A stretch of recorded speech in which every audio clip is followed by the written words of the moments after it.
coming down here. Okay, we're going. All right, raw milk into the building here at 41 degrees. Through the pasteurizer, balance tank, heat exchanger. So the heat exchanger will bring that 41 degree milk up to 165 for 15 seconds, back down to 120 in another section, over to the separator, skim the cream off, comes back to regenerate down to 90 degrees. To 90 degrees. Cream goes in a jacketed tank to be cooled to 40 degrees. Raw milk at 90 degrees out into the maker. Okay. Pasteurized milk. Pasteurized milk. The other load in here is the CIP tank. So this generates our hot chemicals for cleaning the system at the end of the shift. But gets fired up at the end of the day, does not run until cleaning. The pasteurizers are running, the CIP is not. Okay. And in terms of heat load coming off this thing, I don't.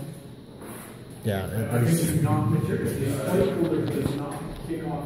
It will really just be when we're running a CIP, because all of these pipes will be heated with 75 to 185 degree water, so that's when this will be reheated. They'll be 160 during pasteurization. No. That's only the water that the holding tubes will be.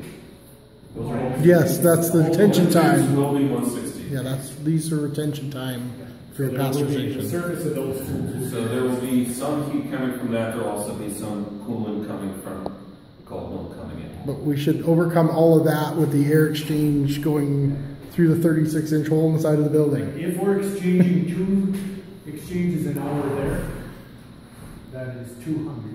Here. Yep. This Okay. is a wind tunnel. Perfect. So let's talk about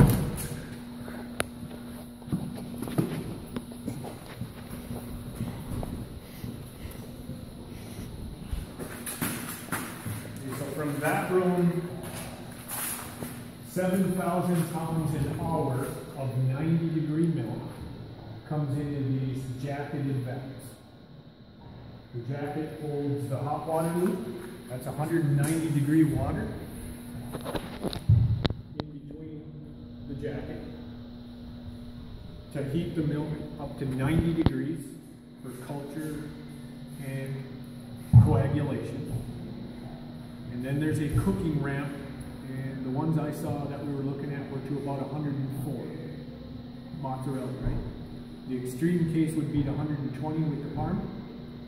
So you have the length and width of this vat, that's the surface area that will be exposed to the room for an hour. Culture cut time is an hour. Empty. okay, and then it empties into a So table. really you should only ever have warm milk surface exposed to the room 1 vat at a time. Even when we're making multiple vats, the constant load contribution is this square feet Yeah.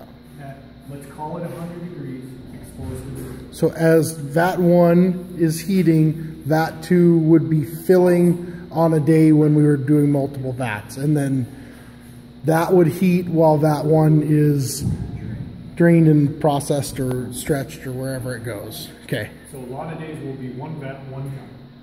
The most extreme would be maybe 5 cycles total. In a day. Okay. 1 vat, 2, 3, 4, 5, done over 8 hours. So out of these vats, we dump the curd out into tables, and we take that away and do the whey. No, we take the chunks out, and then the whey you take away and do In the drain. in the drain back to the cows. Okay. So from there, we're going to stretcher. Yeah. On the highest load days we're talking about now, on half of the days at least, we're just, that cheese is just going over to that side of the room to cool off. On the highest load days, the ones we're engineering for, that curd that's still 90 degrees, 100 degrees, is going into the curd cutter and then into the cooker stretcher, and it is cooked at 120 undercover. And all of this is double jacketed, right?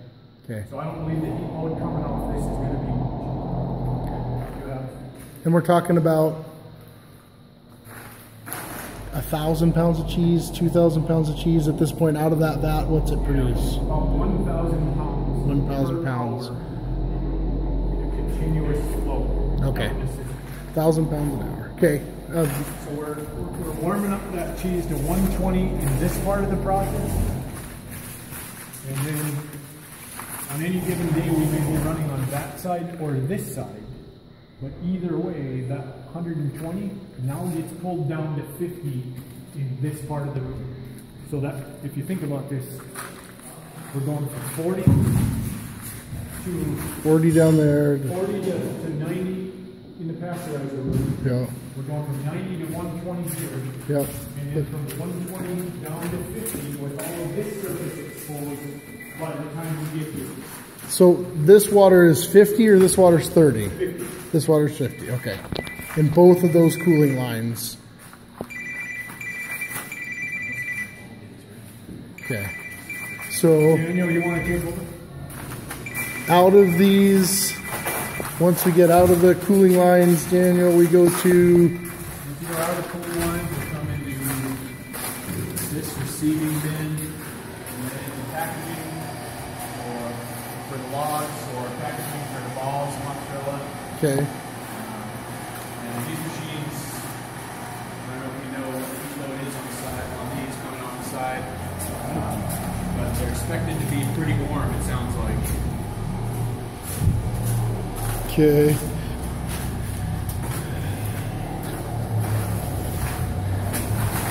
And then from here, it just comes off and gets wheeled out into a cooler across the hall. Yeah.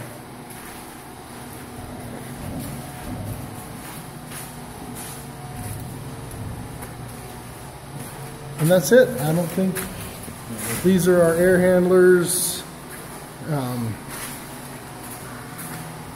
Off those air handlers is a sock system that goes up and goes from one end to the other and dissipates the air evenly. And our makeup air also comes through the ceiling right above those air handlers. And I think that's it.